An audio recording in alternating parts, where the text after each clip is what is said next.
Hello, IB History Year 2 students. We're continuing with our unit on the Second World War, and I want today to focus on the wartime alliance between the United Kingdom, the Soviet Union, and the United States, sometimes called the Grand Alliance. And it was an alliance which, of course, did not exist prior to the outbreak of the war. It developed as a result of the war, it developed during the war, it evolved in response to acts by Germany and Japan that took place during the war. So, really from June of 1940 until June of 1941, the United Kingdom was the only country that was actively fighting the Germans. The Soviet Union had a non aggression pact with Germany. The United States was neutral. And it was only when Germany invaded the Soviet Union in the summer of 1941 that the United Kingdom became an ally of the Soviet Union. And then it was only when the United States was attacked by Japan at Pearl Harbor in December of 1941 that they joined this alliance. So this is an unusual alliance for a major war in that it did not exist in any form prior to the outbreak of the war. So I'd like you to be able to evaluate this alliance, that is, to judge how effectively it was managed by the leaders, both political and military leaders of those countries. So the United States, the United Kingdom, and the Soviet Union, once this alliance formed, this sort of ad hoc alliance formed as a result of German and Japanese actions, they did quite well when we consider that this was not an alliance which predated the war, not an alliance which in some ways made any sense, particularly with the Soviet Union being a part of it. It only came into being because of Germany's invasion of the Soviet Union. In light of that, they cooperated fairly effectively during the war, although the integration of the American and British war efforts was certainly more complete and more comprehensive than the integration of their war effort with that of the Soviet Union. For one thing, this was due to simple geographic proximity. The United States and Britain were separated by the Atlantic Ocean, but then the United States and Britain were separated from the Soviet Union by miles and miles of German occupied territory. And so geographic proximity was a contributing factor uh, why the United States and Britain were able to integrate their efforts. Obviously, common language and common political value systems were a help as well, and mutual trust among the political leaders of the United Kingdom and of the United States. Franklin D. Roosevelt, President of the United States, Winston Churchill, Prime Minister of Great Britain. These two were actually distantly related to one another, though they barely knew it. Um, Churchill's mother was an American and distantly related to the Roosevelt family. They liked each other personally, which was a major help. They got along well together. There are uh, there are fantastic moments in the relationship between President Franklin D. Roosevelt and then the leaders of Britain. Um, so, for example, when Roosevelt hosted the King and Queen at Hyde Park, at his home at Hyde Park in sort of up the Hudson River from New York City, there are great stories of him serving them picnic lunch on the lawn of hot dogs and baked beans and things like that, of him insisting that the Queen ride with him up to his mountaintop sort of mountaintop retreat that he had built to get away from the prying eyes of the news media, and insisting the Queen ride with him in his car, which he basically drove straight up the side of the mountain like some sort of maniac, while the King worriedly came along in another car that took the road. Much more astonishing was the relationship between him and Churchill. There's a moment there when Churchill was visiting Franklin D. Roosevelt in the White House, staying in the Lincoln bedroom, and there was a moment when President Roosevelt was up in the middle of the night. He saw that the light was on in the bedroom, and so he pushed his way in his wheelchair, pushed his way through the door to find Winston Churchill in there 100% naked, which was Churchill's habit. When he was working alone, uh, he would be naked, but the president was shocked, tried to get out of the room, was not able to do it. His wheelchair sort of got caught on the door threshold there. And it was Churchill who said to him, Mr. President, there's nothing to be ashamed of. There's no reason to be embarrassed. The Prime Minister of Great Britain has nothing to hide from the President of the United States. So that, that was the kind of thing that Churchill could get away with Franklin D. Roosevelt. So they liked each other personally. Um, and that, of course, helped a lot in the integrating of the two war efforts. As a matter of fact, President Roosevelt had supported spiritually the British and anybody else who was resisting um, uh, aggressive actions for quite some time.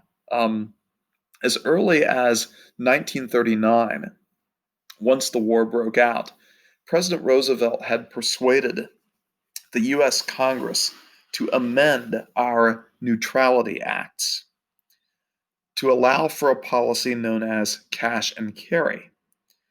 So the United States Congress had passed in the mid 1930s a series of laws called the Neutrality Acts, which were designed to prevent the United States from being pulled into another war the way that it was perceived we had been pulled into the First World War. These laws, for example, forbade Americans from traveling on board the ships of belligerent countries. So think of the Lusitania, for example, in the case of the First World War. It also forbade American companies from selling war materials to countries that were at war. It forbade American banks from making loans to countries that were at war.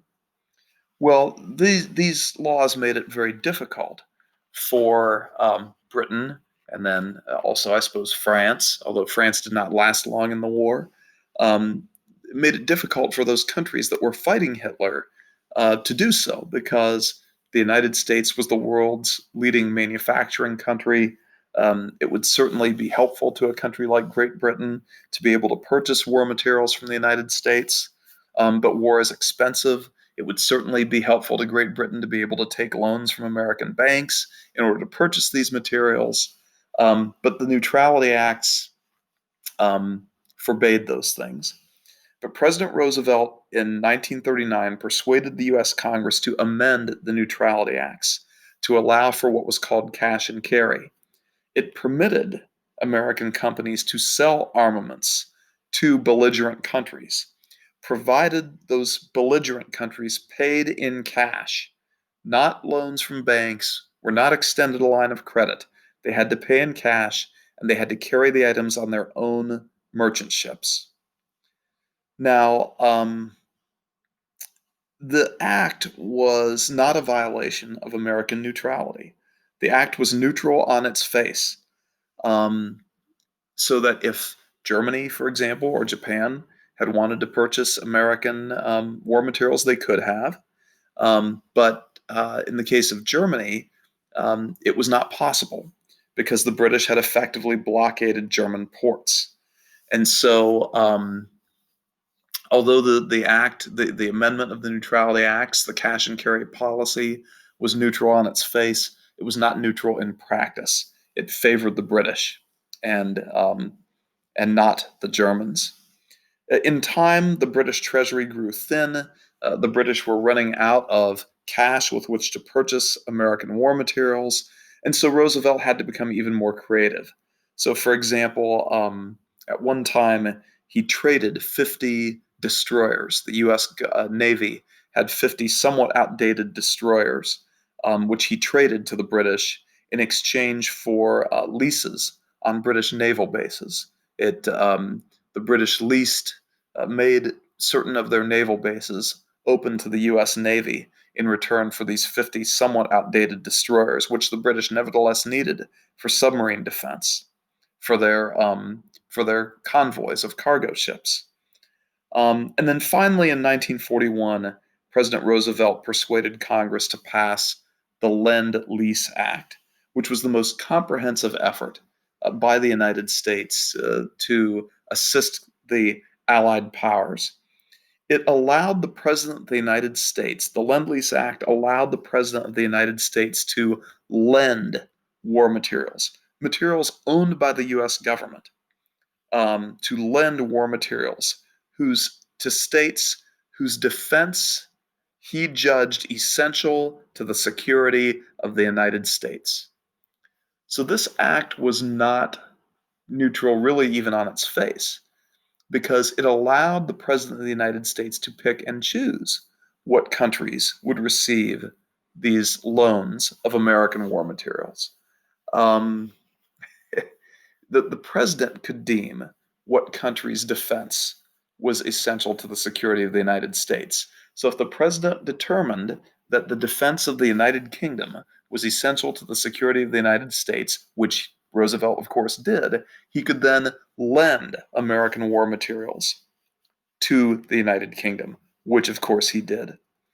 And so the Lend-Lease Act, which began in 1941, continued throughout the course of the war. And during that time, the United States ended up lending $50 billion worth of military supplies to various countries during the course of the war. 60% of that $50 billion, so I suppose $30 billion, went to the United Kingdom. 20% of it went to the Soviet Union. Once the Soviet Union entered the war, the other 20% was spread amongst many, many countries that were part of the Allied powers during the war. So Lend-Lease was a huge move away from true neutrality and toward American involvement in the war. It led to quite a debate in the Congress between people who favored American engagement and support of the Allied powers and those who favored a much stricter American neutrality, bordering on isolationism. The president finally got himself involved in a direct appeal to the American people, in which, during one of his fireside chat radio addresses to the American people, Roosevelt basically said, "Say my neighbor's house is on fire, and I have a length of garden hose which I may lend to him to help him fight the fire. Now, I don't say to my neighbor, 'Neighbor, I have this garden hose, and you must pay me $15 for it.' The real transaction that takes place is I loan my neighbor my garden hose. We don't quibble about how much it costs or how much I'm going to charge him for it. I loan him my hose, and what I want is for my neighbor to give my hose back after the fire is put out." And it was Roosevelt who said, "The man who loans his hose protects not only his neighbor's house, but also his own, because the fire that menaces his neighbor's house menaces also his own." Now, there were members of the U.S. Congress who argued that war materials aren't like that. That generally speaking, when you lend your garden hose to your neighbor, you can expect it to come back in the same condition which it was in when you loaned it, or when you lent it. But that's not necessarily true of war materials. War materials you may not want back. They may not come back in the same condition that they were in when you loaned it. So the president and certain members of Congress were sort of fighting it out. But in the end, the president won out in this debate, and Lend-Lease was clearly approved. And as I said, $50 billion worth of Lend-Lease aid was extended by the United States to our allies over the course of the war. But it was more than that. It was more than just the United States acting as the so-called arsenal of democracy, as President Roosevelt called it. The fact is that the United States and the United Kingdom were cooperating on war aims and strategy even before the United States entered the war. So it wasn't just that the United States was supplying the British and others, but as a matter of fact, President Roosevelt was coordinating with Prime Minister Churchill on the goals of the war and strategy, even at a time when the US was not yet in it. In August of 1941, President Roosevelt and Winston Churchill met on board a destroyer off the coast of Newfoundland, and there they banged out a document that became known as the Atlantic Charter. And the Atlantic Charter affirmed that the United States and Britain were committed to restoring self government to all of the nations that had been conquered and occupied during the war. So it spelled out the fundamental goal of the United States and Britain for fighting the war, even though the United States was not yet fighting the war. The goal was to restore self government to all the nations that had been conquered and occupied. Now, it also got into some of the initial strategies for fighting the war. But there was something else. At the same time that the Atlantic Charter was adopted by President Roosevelt and Prime Minister Churchill, um, the president issued an order that effectively um, established a state of undeclared naval war in the Atlantic Ocean between German submarines and the US Navy. By this time, Lend-Lease shipments were being sent in convoy across the Atlantic Ocean. The president had ordered US naval ships to escort these cargo ships carrying Lend-Lease shipments as far as Iceland. From Iceland, it was the Royal Navy that was then responsible for escorting the cargo ships the rest of the way to Britain or to wherever they were going. But at that point, German submarines now were also patrolling the Atlantic, trying to sink these Allied cargo ships. And German submarines had actually fired on and damaged some of the American naval escorts that were escorting the Lend-Lease shipments. And so, at the same time that the Atlantic Charter was adopted, President Roosevelt issued what became known as the Shoot on Sight Order. Prior to this time, American commanders, naval commanders, were told that they could not engage a German submarine unless the submarine shot at them first. Once a German submarine attacked an American warship, then the American warship could return fire. But now President Roosevelt authorized, indeed ordered, American naval commanders to shoot on sight any German submarine. They did not have to wait, and they were ordered not to wait until a submarine attacked them. Roosevelt said, "Let this warning be clear. From now on, if German or Italian vessels enter the waters, the protection of which is necessary for American defense, they do so at their own peril. When you see a rattlesnake poised to strike, you do not wait until he has struck before you crush him. These Nazi submarines and raiders are the rattlesnakes of the Atlantic."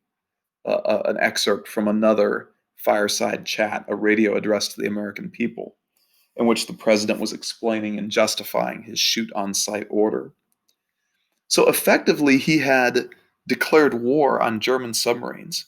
And so even before Pearl Harbor, there was a period of several months during which the US Navy and the German submarines were fighting an undeclared naval war in the Atlantic. And the president was basically forcing Hitler's hand here. He basically said either Hitler is going to have to call his submarines off, um, and basically give us the Atlantic and allow our Lend-Lease shipments to travel across the Atlantic unhindered, or he's going to have to keep his submarines active, likely sink some American ships, and basically force the United States into the war. President Roosevelt believed the United States should be involved in the war, but American public opinion was lagging behind where he was.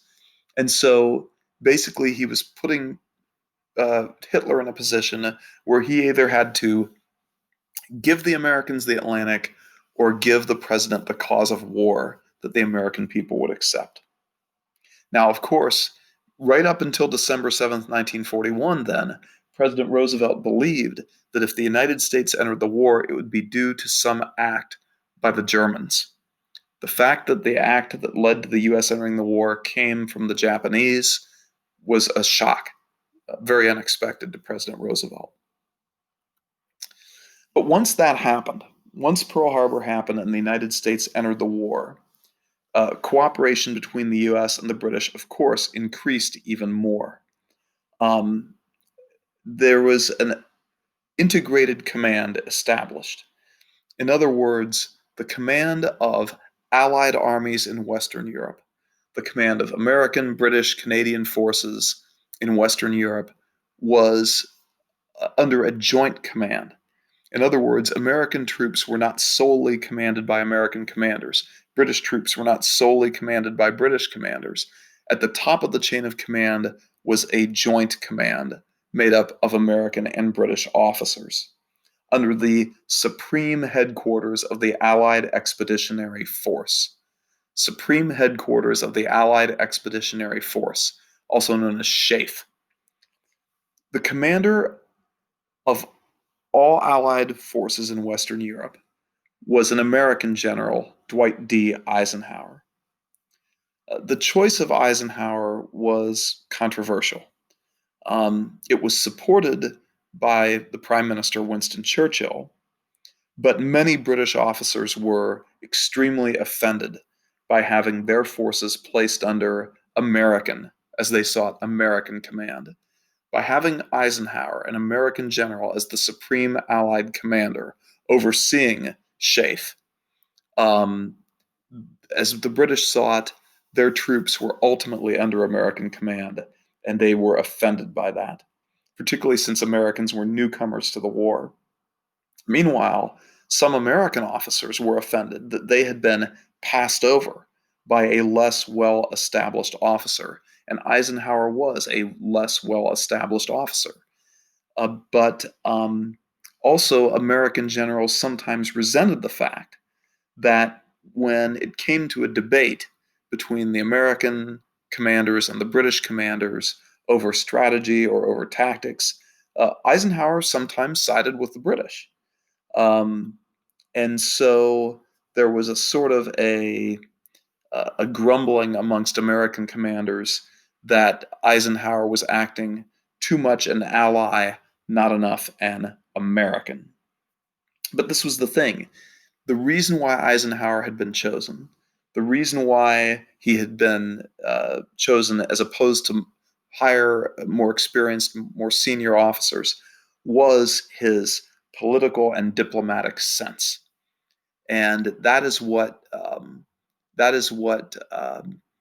made him the choice of General Marshall, General George Marshall, who was the Army Chief of Staff, the highest ranked officer in the U.S. Army, which Marshall then commended him to President Roosevelt, and President Roosevelt introduced him to Churchill, and Churchill agreed this was the right guy because of his political and diplomatic sense, more so than any military achievements, because we really didn't have any military achievements.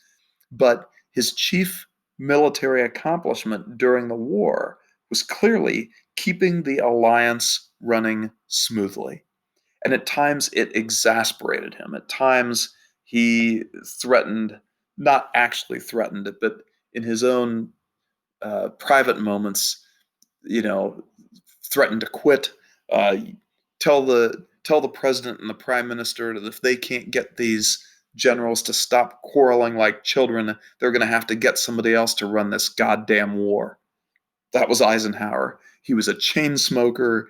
He had stress of all kinds, and yet he did succeed in holding this alliance together, and balancing the competing interests um, throughout the war.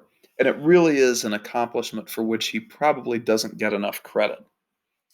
Um, the first military operation under this integrated command structure was Operation Husky, which was the Allied invasion of Sicily in 1943, which was conducted successfully.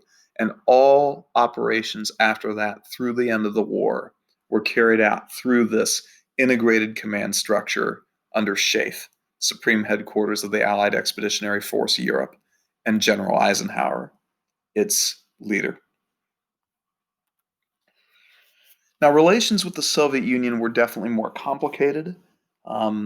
After all, if you went back prior to the arrival of Hitler, if you had asked Winston Churchill what the greatest threat to the security of Western Europe was, he would have said communism, Soviet communism in particular. And so Churchill's pre-existing suspicion of and hostility toward Bolshevism certainly complicated things in the relationship once you added the Soviet Union to the mix. Stalin, of course, tended to practice realpolitik, which meant that he acted in the interests of the Soviet Union always. He did not follow any particular ideals, not even the ideals of Marxism. He was an empire builder. He intended to reestablish the old Russian Empire by reestablishing Soviet control over its territory. The non aggression pact that the Soviet Union had signed with Nazi Germany was a great example of how Stalin did what he wanted to do. He did what he felt was best for the Soviet Union, even if it meant making a deal with the devil. And certainly in Stalin's own mind, Adolf Hitler and fascism and so-called National Socialism was devilish. And so so Churchill was already suspicious of the Soviets and of Bolshevism, communism, but under Stalin's leadership, it gave him real reason to become even more suspicious. And the fact is that Stalin, too, was just a very secretive, deliberately secretive, distant, aloof character. Unlike the more gregarious Churchill and Roosevelt, who were very open with each other, Stalin was deliberately deceptive and deliberately secretive. He didn't like sharing information. He believed that that put him at a disadvantage, or at least led to giving up an advantage that he had by not sharing information. Um, and the fact that Stalin had negotiated this non-aggression pact, what did that mean? It meant that Stalin was not to be trusted in some eyes, that he could at any time have ended up on the side of Hitler. And of course, there was no sense of shared history, um, or culture or political values between the Soviet Union on one hand and the United States and Britain on the other. You know, with the United States and Britain, there was that shared history, that heritage, that culture, language, political values. The Soviet Union had none of that, not even the shared language, of course. But the United States and Britain were democracies. The Soviet Union was a totalitarian dictatorship. Like, this was never a match made in heaven. It was a match that would have been impossible under any other circumstances. And despite all of this, the Allies were able to agree to a core strategy for fighting the war. And you would simply call this the Europe First or Germany First strategy. They agreed, everybody agreed, that in light of Germany's technological advancement, its access to resources, and its proximity to the Allied homelands and Allied capitals, that Germany was the much more immediate and dangerous threat than Japan, and therefore it had to be dealt with first. Japan was not as technologically advanced as Germany. Japan had access to resources, but those resources were separated from Japan by water. And therefore, that access was more easily disrupted by Allied air and submarine power. Whereas the Germans, their access to resources was over land and land that they occupied. And of course, at the time that the United States entered the war, too, German forces were less than 100 miles from Moscow and less than 100 miles from London across the English Channel. So, yes, Germany seemed to be, by far, the more immediately dangerous threat. And so the Germany first or Europe first strategy held that the bulk of Allied resources would be focused on defeating Germany, that Japan essentially could be held at arm's length for a time, while the bulk of Allied resources were focused on defeating Germany. And then, once Germany's defeat was certain, maybe not complete, but certain, then the Allies could start shifting forces out to Asia and the Pacific to fight the Japanese. And the United States fully agreed to this strategy. Now, having said that, before the US could fully participate in this strategy, it was understood that Japan's advance across the Pacific would have to be stopped. Japan had been, starting with the attack on Pearl Harbor, there was a period of 6 months where everywhere where the Japanese fought in the Pacific, they won. They drove the Americans out of the Philippines. They drove the British out of Malaya and Singapore. Um, they conquered the Dutch East Indies with its oil reserves. And so the Japanese in those first 6 months after Pearl Harbor seemed unable to be stopped. And if you could not stop them, if the Japanese threatened to capture Hawaii and potentially invade the US West Coast, then of course, if that was a potential threat, then the United States could not possibly commit the bulk of its resources to fighting the Germans. So, although the United States in general embraced and agreed with the Europe first or Germany first strategy, it was understood that the United States would have to hold off Japan, would have to defeat Japan somewhere and stop their advance across the Pacific before the full weight of American resources could really be directed toward Europe. And as a matter of fact, that really didn't happen until 1943. It was not until the American victory at the Battle of Midway that the Japanese momentum was stifled and that the Japanese threat to the American West Coast came to an end. And that battle was in June of 1942. So it really wasn't until the spring of 1943 that the full weight of American resources began to be felt in Europe, which is where they were supposed to be felt according to the German first strategy. The Allies also agreed that the outcome of the war against Germany must be unconditional surrender, that they would not give any terms that would allow Hitler to remain in power or that would allow certainly Germany to hold on to any of the territories that it had conquered during its acts of aggression, going all the way back to Anschluss in 1938. But only unconditional surrender would be acceptable. Not all issues, however, between the Allies were so easily agreed to. Now, the biggest point of disagreement came on the opening of what was called a second front in Europe. Um, so while the British had been fighting the Germans alone from 1940 through 1941, they had not, however, been subject to German invasion because the English Channel sort of protected them from that. The Soviets, on the other hand, starting in June of 1941, had been subject to German invasion and had been suffering very greatly as a result of that. And so, what Joseph Stalin wanted once the United States entered the war was an invasion of German occupied France sometime in 1942.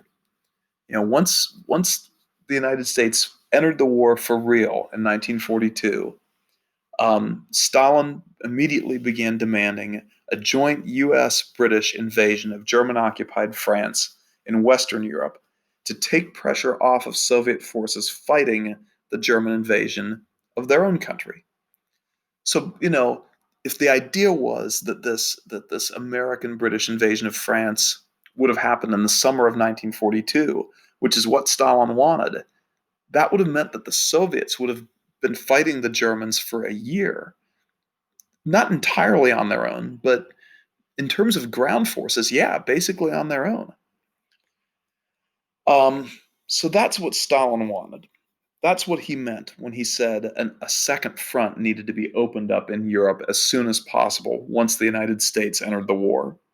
And he was really expecting it to happen in the summer of 1942. But Winston Churchill stated flatly that to attempt such an invasion that early in the war would result in inevitable failure. He basically said, look, the United States has not had the opportunity to build up its forces in Britain in order to launch an invasion that will have any chance of success. It was understood that the United States could eventually do that. The sheer industrial might, the natural resources, the manpower, the labor available to the United States made it such that in time, the United States would be able to amass so much war material in Britain that eventually you could launch a successful cross channel invasion into occupied France and defeat the Germans there. But Churchill said, we're not ready to do that. Um, and what Churchill said is, he said, furthermore, you don't want us to do that. You may think you want us to launch an invasion prematurely, but you don't actually want us to do that. Because he said, the reality is this: if we try an invasion prematurely and it fails, which it will, then Hitler will then know that he will have a window of 6 to 12 months before we can gear up for another attempted invasion. And during that 6 to 12 months, he really can throw everything he's got at defeating the Soviet Union. Churchill argued, he said, look, you may think that you're facing the full weight of the German armed forces right now, but in reality, you're not. Hitler is holding back some of his armed forces in Western Europe, in occupied France, in the Netherlands and Denmark and Norway. He's holding back some of his forces because he expects an invasion is coming. He does not know when, but he expects it's coming. So, in reality, Churchill argued to Stalin, you are not facing the full brunt of the German army right now. But if we launch an invasion and it fails, which it will, if we launch it when you want us to, we launch it prematurely, then Hitler will know he's got 6 to 12 months, at least 6 months, where we won't be able to gear up for another invasion. And he really can throw everything he's got at finishing you, the Soviet Union, off. He'll be able to pull a bunch of his forces out of Western Europe, where they're currently guarding against the potential of an invasion, and dump them into the Eastern Front and finish you guys off. And so Churchill argued that the threat of an invasion was almost as effective as the invasion itself, um, in terms of tying down German troops in the West. So ultimately, Stalin very, very reluctantly and grudgingly accepted Churchill's argument, mainly because he didn't have any choice. I mean, Stalin couldn't force Churchill and Roosevelt to launch an invasion on his timetable. And Churchill promised, as an alternative, to put more pressure on Italy and the Balkans.